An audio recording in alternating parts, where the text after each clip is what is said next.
নমস্কার বন্ধুরা, আর একটি নতুন ভিডিওতে আপনাদের সকলকে ওয়েলকাম। তো ঘুম থেকে উঠে পড়েছি। তো ঘুম থেকে ওঠার পরে আমার বর আমাকে শুধু মানে তাড়া দিচ্ছে, যাকে বলে। ও একটু আগে উঠে পড়েছে, তো বলছে তাড়াতাড়ি রেডি হও। রেডি হও মানে মানে কোথাও কোনো প্ল্যান নেই যে কোথায় আমি কী করবো। ও যখন আসবে বাড়িতে বিকেল হলে ব্যাস রেডি হও, আমরা ঘুরতে যাব। কোথায় যাব, কী করব, কোথায় মানে কী খাবো, কোনো প্ল্যান নেই, ঠিক আছে। আমরা এরকম প্ল্যান ছাড়াই হুটহাট ঘুরতে বেরিয়ে পড়ি, ঠিক আছে। আরও যেহেতু মায়ের সাথে খেলতে গেছে, তো তাছাড়া বাইকে বিকেলবেলায় পুরো ঠান্ডা লাগতে পারে বাতাস, তো এই জন্য ও যায়নি আমাদের সাথে।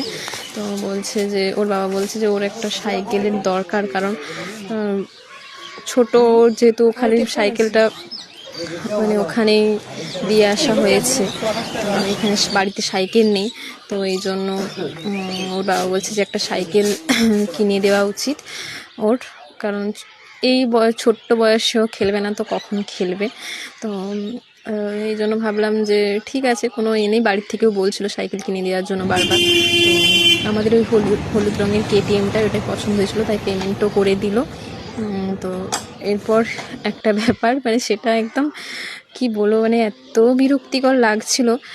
একটা গাড়ি সেট করা ছিল যেটা আমাদেরকে দেখিয়েছিল, তো ওটাতে না একটা জায়গাতে স্ক্র্যাচ হয়ে গিয়েছিলো। তো আমি ভাবলাম যে আমি কেন স্ক্র্যাচটা নেব, তো ওটা মানে একদম দেখানোর জন্যই রাখা হয়েছে। তো স্ক্র্যাচও হয়ে গেছিলো, একটু পুরনো এরকম লাগছিলো, মানে অনেক দিন ধরে সবাই আসে তো তাদেরকেও দেখায়। তো আমি ভাবলাম যে না, আমাকে একটা নতুন বের করে দিন ফিটিংস করে। তো বলছে ঠিক আছে, তাহলে ওয়েট করতে হবে, আধ ঘন্টার মতন লাগবে। বলছে ঠিক আছে, তো আধ ঘন্টা না হয় বসেই যাব। কিন্তু আধ ঘন্টা ছেড়ে কি 1 ঘন্টা হয়ে গিয়েছিলো প্রায়, কারণ পুরোটাই ঠিক হয়ে গিয়েছিল।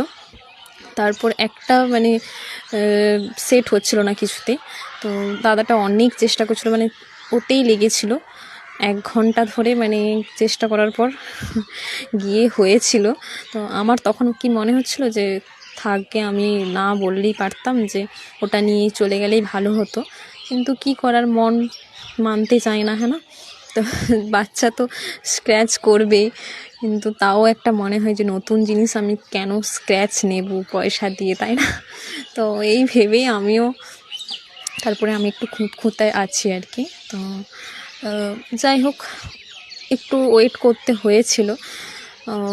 অনেক চেষ্টা করার পর দাদাটা সেট করে দিয়েছিল। তো আর বাড়ির থেকে শুধু ফোন আসছিল যে কখন আসছি। তো আমরা তো আর বলতে পারছি না যে এক্স্যাক্টলি টাইম, কারণ ফিক্সড হয়নি এখন, তখনও একদম পুরো রেডি হয়নি। আমরা বলছি আসছি, কিন্তু আধ ঘন্টা হয়ে গিয়েছিলো, আমরা ওখানেই বসছিলাম। লাস্টে তো আমার মানে বর আমাকে বলছে তোমার জন্য সত্যি আমি না এবারে কোথাও গেলে ব্যাস এরকমটাই করি, এরকমটাই হয় আমার জন্য, সব জায়গায় ওর লেট হয়ে যায়।